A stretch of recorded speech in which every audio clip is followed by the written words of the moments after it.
Cymdeithas a croeso. Thank you for joining us for our latest Cydrannu webinar as part of our Cydrannu Knowledge sharing series. I'm Corey Hughes. I'm part of the Cyd delivery team. So it's great to be back running these sessions after our break over the summer. And we're also looking forward to being at this year's ProcureX conference in Cardiff. We'll be sharing more details about that soon.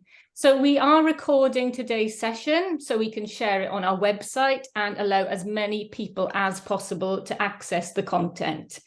Firstly, we'll be hearing from our guest speakers and then we'll have time for questions. So please feel free to add any questions that you have to the Q&A section at any time and we'll pick them up from there. Also, feel free to use the chat function for any thoughts or comments you may have as we go through the session today.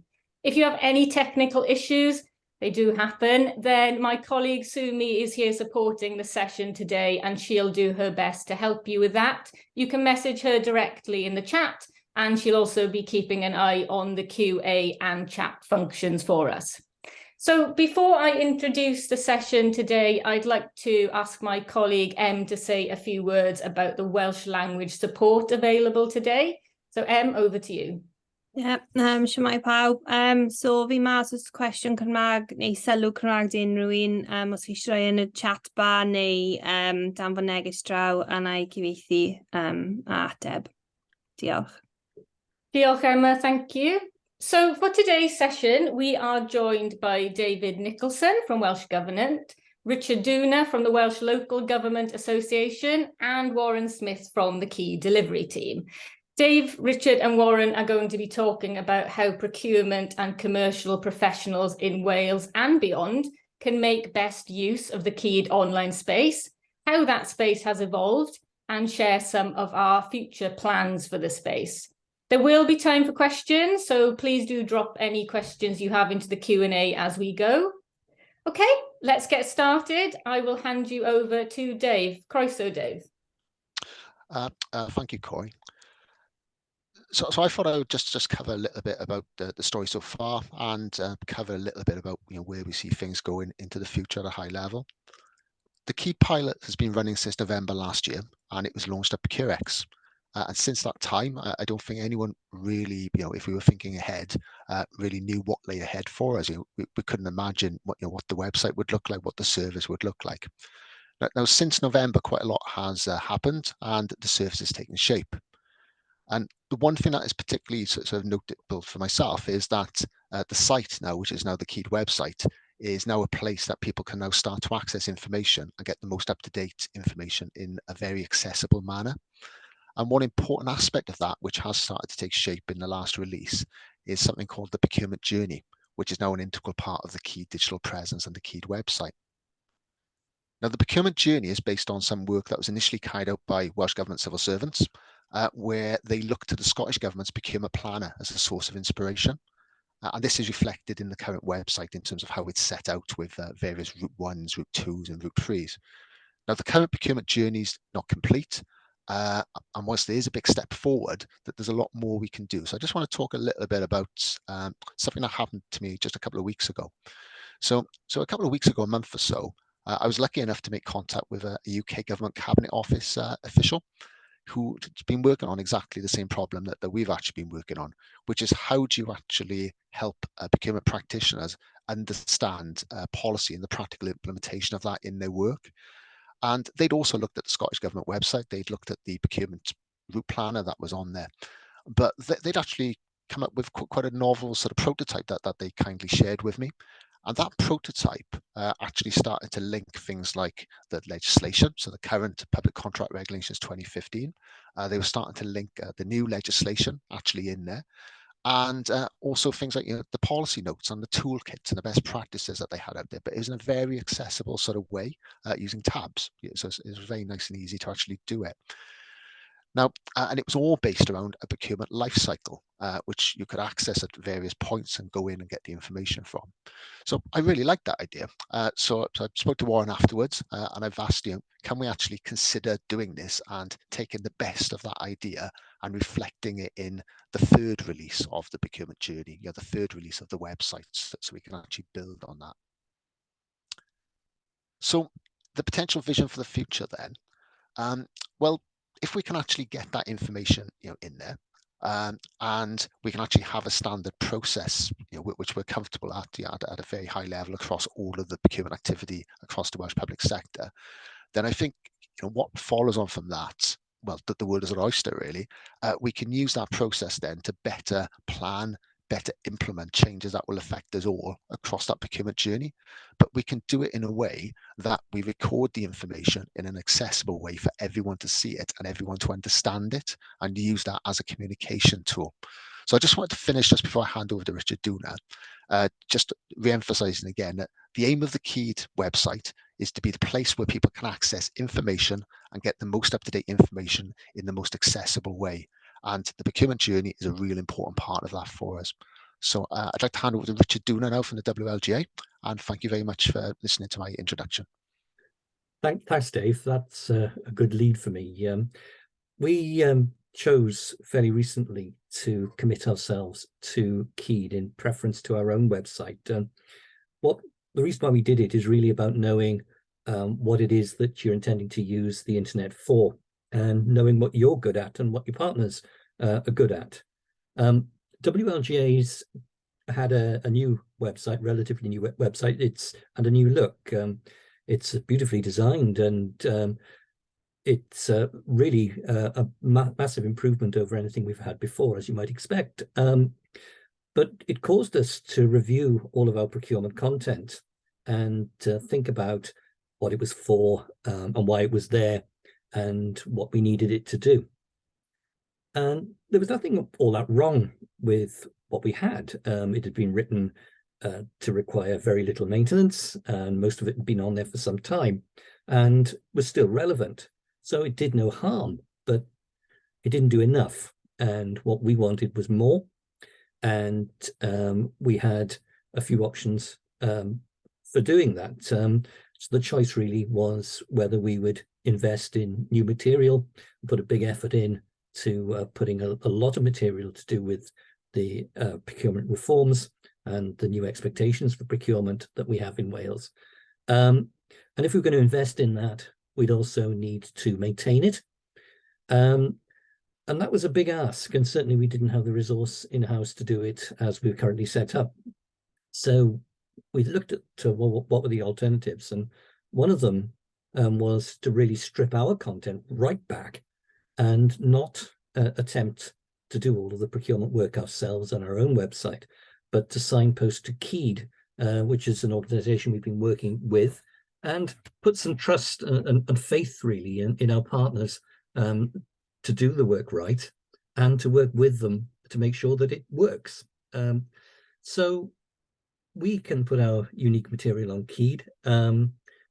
We can focus on making Cyed work with us. And we figured that really you either do this stuff or you don't, and we're for doing, and we're for doing what works. So we're in. That's what we've done. We made a call, and we're supporting Cyed, and we're making the most of what we have, and we're making the most of what we can borrow from the people we work with. So at that point, I'm handing over to Warren Smith. Thank you, Richard. That was very good. So, and thanks also, Dave, for your intro.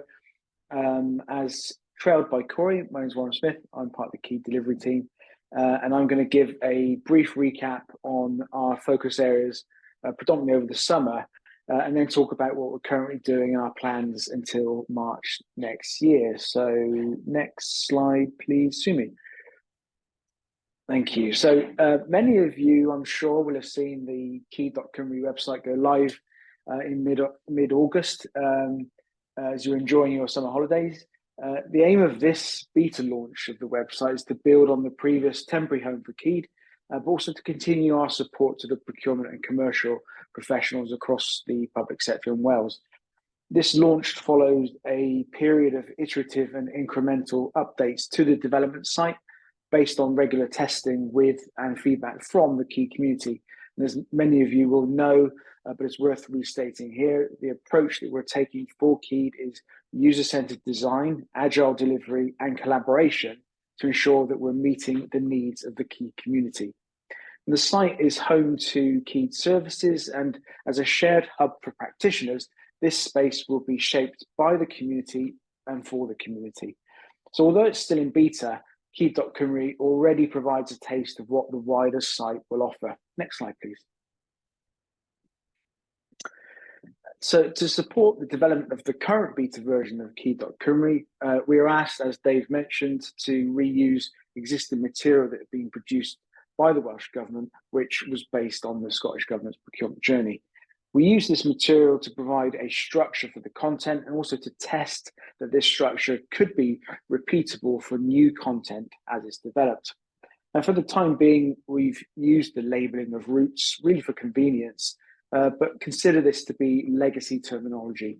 And I'll come back to what we're currently doing to review the route-based content throughout the procurement journey, and also how we're aiming to align with the Welsh Government's procurement reform team for this as well. But very briefly, the routes range from low value, low risk and non-repetitive requirements through to procurements resulting in contracts that would have a total estimated value equal to or above the thresholds that have been set by the World Trade Organization Agreement on Government Procurement, or the WTO GPA. Now, currently, the procurement journey is broken down into 3 stages: develop at the pre-procurement stage, tender at the procurement stage, and contract at the post-procurement stage. And together, these stages of the procurement journey represent the full commercial life cycle. Next slide, please, Sumi. Now, as we all know, strength comes when we work together, and it's inspiring to hear from Richard about how the WOGA are truly embracing this in support of Cyd. So thank you, Richard. Involvement and collaboration are 2 of the 5 ways of working that are needed for public bodies in Wales to achieve the Sustainable Development Goals, and these are enshrined into the legislation by the Wellbeing of Future Generations Wales Act 2015. That's why, in addition to the procurement journey, Cyd.Cymru provides the procurement and commercial community with a hub of curated events and group meetups which are happening in Wales. And call to action, if anybody would like to share information about relevant events or group meetups, please do get in touch, and we'll be very happy to include these in the curated collection. Next slide, please, Sumi. We're also supporting procurement and commercial practitioners to share their insights and lessons learned so that others can also benefit from these experiences.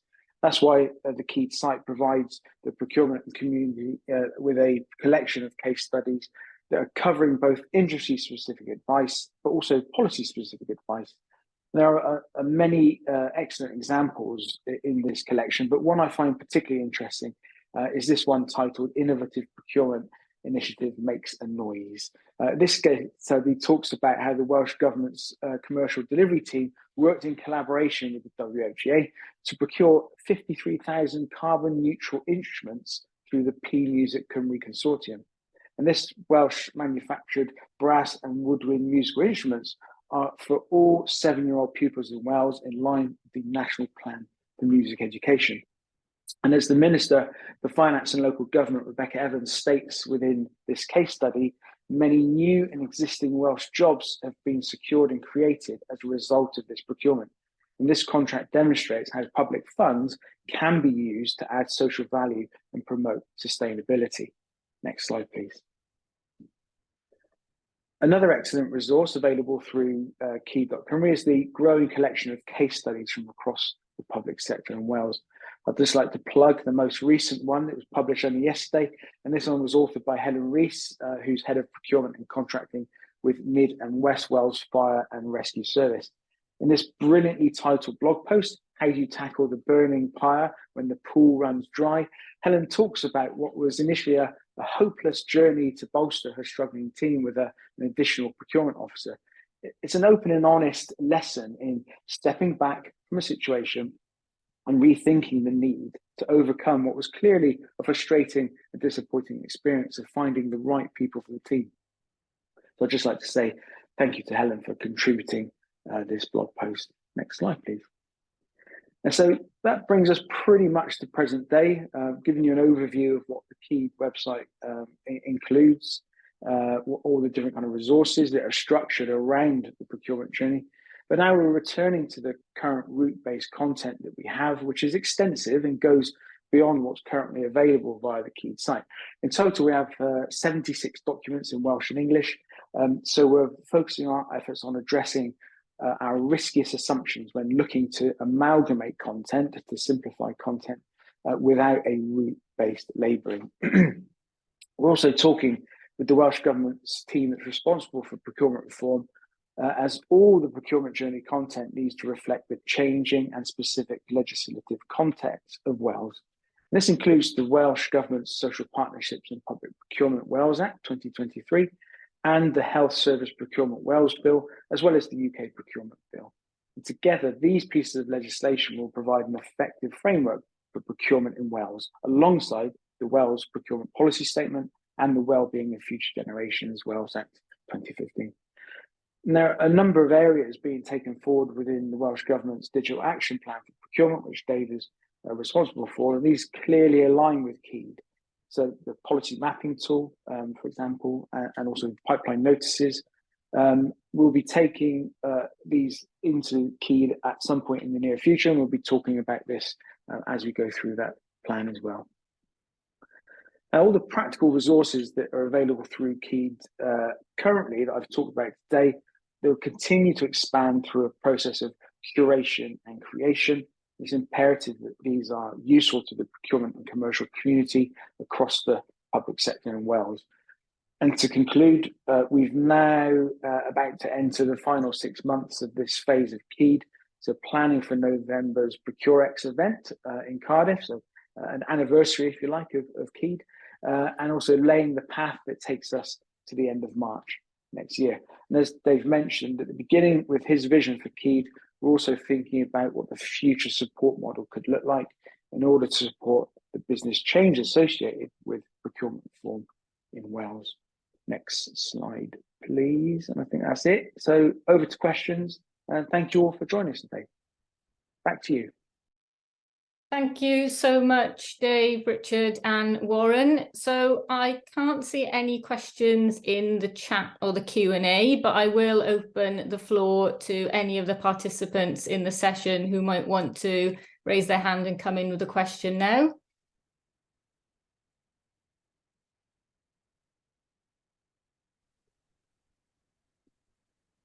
And if you are maybe still thinking about your questions, then I can kick us off with one, if that's okay, panel. So to all of you really listening to the stories that you've told about how CLlLC has iterated and developed to this point, one of my reflections, I guess, as part of the delivery team has been that procurement and commercial exist as a profession to minimize risk and manage risk, and having a really clear view of what's coming is a critical part of that role. And yet you've all talked about working in a way that is agile, that is iterative, that allows for new ideas to come into the process as they are discovered. So a reflection really from you all of what you've learned in working in that way. And a bit of an observation of what it's felt like, I suppose, to go down that user-centered design approach that CLlLC has taken. Can I respond on that one, Corey? Just to start with, just on a personal level, I suppose I was a bit of a dinosaur really when it came to technology, not having done any systems development work for a long time. I've for this work and for some other related work, I feel I've sort of almost like reinvented my skill set a little bit, and become familiar with some very, I wouldn't call them new concepts, but old concepts sort of polished up quite a bit. And I'm a big fan on a personal level of the user experience sessions that you run. I'm always sort of talking about them, and I really think that having the ability to have someone to be able to facilitate changes, not just technology changes, but it could be changes to policy, it could be changes to working practices, it could be changes to anything really. Just having that ability to have someone impartial to do that with the community, I think leads to a much better outcome at the end of it. So I think for me, that's probably the biggest thing I've actually taken away from it, and I've actually learned from it. So thank you very much, on a personal level, Corey. Thanks, Dave. Can I come in and follow up on that one? I think when talking today about this new resource and how we're going to use it and what it's going to do. And from my perspective, I looked at what my own organisation had historically produced, which was as good as anybody's, to be honest. There was nothing really wrong with it, but we were asking really difficult questions like, well, is it good enough for what's coming? Is it good enough for what we're trying to do now? And what are we going to need to do to get from where it is to what would be good enough? And the honest answer was, we just didn't have the resource to do it, and we're not going to get it. You know, you can put bids in and you can dream about it, but you're not going to get it, not now. There has to be a different way of working. And some of that is to say, look, put some faith and trust in your work partners and then work with them to make it work. When we started this exercise a year ago, we didn't know whether CLlLC was going to work, if it was going to succeed. The whole point of it was an alpha, which is an experiment, a brave experiment to see what works and what doesn't. So whilst I have been critical, and I will continue to be critical, and perhaps even more now, Warren, now that I'm invested 100% into this resource.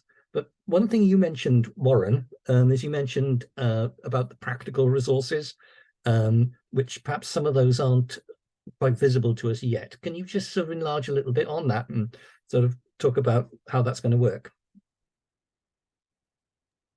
Yeah, absolutely. I think so. We focused in the first phase on case studies, blog posts, and identifying areas of training which relates to different kind of stages of the procurement journey. I think going forward, we can make much more direct links to that, particularly given that we know that everything's going to change quite fundamentally in terms of the legislative context. And you know, we're already seeing that legislation becoming going into place now. So I think it should be very clear to any practitioner at any level of their career, if they're, for example, wanting to learn more about defining outcomes-based well-being criteria and using that to inform a more constructive conversation with the market in advance of running a procurement, it should be absolutely clear to them how they should get to those resources and what support is available to them in relation to that stage of the procurement cycle. Be that a case study of somebody who's done this before, be that some guidance or some toolkits that exist in other parts of the public sector, or be that some training. So I think that's, for me, it's like we've started to knit those things together, but I think the testing and the proof in the pudding will be that and actually I think Helen's blog post is quite a good example, for the individuals that she's been recruiting taking this new approach. Have they been able to find the information that's useful for them, given their position in their kind of developing career? So yeah, that for me is perhaps a test that we need to be looking to do and apply to ourselves as we go forward. I hope that answers your question, Richard. I think, did I hear Dave wanted to come in there? Yeah, I was just going to come on a little bit actually, because it's a really good question, Richard.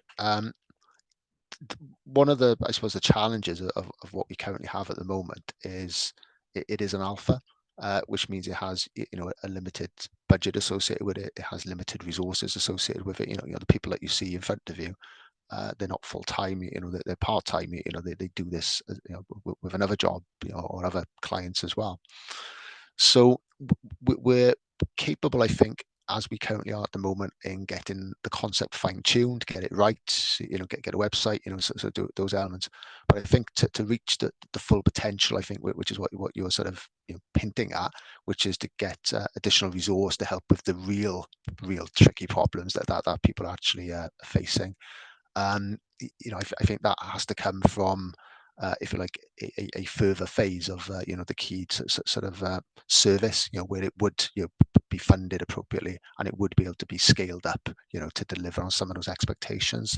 I recall we did a survey before, a user survey, to get some feedback, and you know, it was good. It was really good positive feedback. But you know, some people, you know, did have, you know, other asks that just weren't being met at that point in time, and it's not because, you know, the team don't want to do it. It's simply because you have to choose when you're at the early stages, what you can do and what you can't do, and money is tight at the moment, and we do need to make the case, I think, to get this scaled up, going forward. So I don't know if that helps you, Richard, but it does give you a bit more context. That's very helpful. Thank you both. And yes, I've hijacked the Q&A, haven't I? But I mean, one of the reasons we're doing this is we want to support councils, and it's the only reason we're doing it, actually, is we want to improve procurement in councils in Wales and improve the way that councils just deliver the policy through the medium of procurement and practice itself. So our main focus, or our main expectation, is practical support, practical resourcing for Welsh councils. I appreciate that Welsh Government has a broader mission, which is a broader sector. Other sectors are involved in this as well.